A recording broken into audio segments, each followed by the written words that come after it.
Shalom, selamat bertemu dalam renungan malam sahabat surgawi.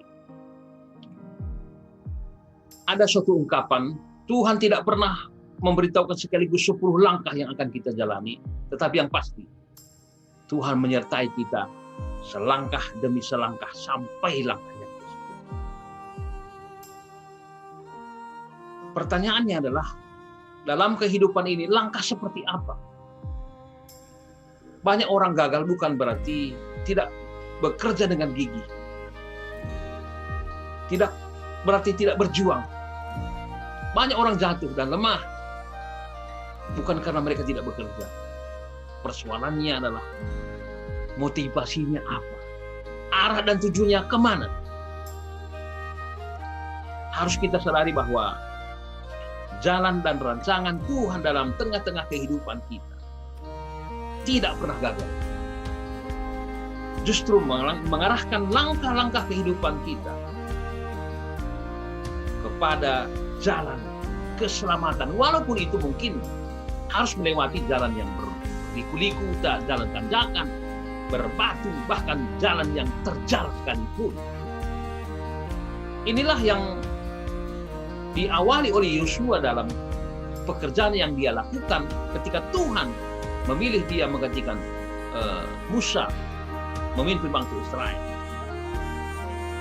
Langkah yang pertama dia lakukan adalah belajar hidup benar. Bagaimana caranya? Ada 3 hal. Yang pertama, dia selalu melihat penyertaan Tuhan selalu ada, sehingga dalam pelayanannya dia tetap kuat dan tangguh.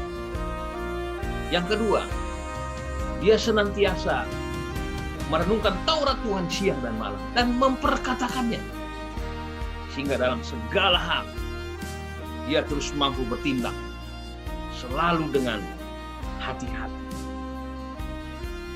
Yang ketiga, pengharapan terus diperbaharui sehingga dia tidak pernah kecut dan tawar hati ketika dia mengemban tugas pelayanan yang diberikan kepadanya. Itulah renungan malam ini yang kita ambil daripada Yosua 1 ayat 9. Firman Tuhan mengatakan, bukankah telah kuperintahkan kepadamu, kuatkan dan teguhkanlah hatimu. Janganlah kecut dan tawar hati, sebab Tuhan Allahmu menyertai engkau kemanapun engkau pergi. Kalau Yosua mampu dengan tetap beriman dan takut akan Tuhan, maka janji Tuhan yang pertama, setiap tempat yang diinjak oleh kakinya diberikan oleh Tuhan menjadi hak miliknya. Yang kedua, siapapun tidak mampu bertahan menghadapi kekuatan Yosua dan umat Israel. Mengapa? Karena kuasa Allah menyertai mereka. Yang ketiga, mereka akan tiba di tanah Kanaan dengan selamat seperti yang dijanjikan Tuhan kepada mereka. Saudaraku, sadarilah bahwa keberhasilan adalah anugerah yang diberikan oleh Tuhan kepada Yosua dan kepada umatnya. Semuanya ini bisa terjadi karena mereka merespon apa yang Tuhan firmankan kepada mereka dengan sungguh-sungguh, dengan segala kekuatan mereka, sehingga panggilan yang diberikan oleh Tuhan sejalan dengan apa yang mereka lakukan. Saudaraku yang dikasihi oleh Tuhan, pertanyaan penting, apakah pekerjaan dan harapan saya? Apakah harapan-harapan saudara-saudara ada pada jalur doa-doa kita? Ada pada jalur rancangan yang dikehendaki oleh Tuhan.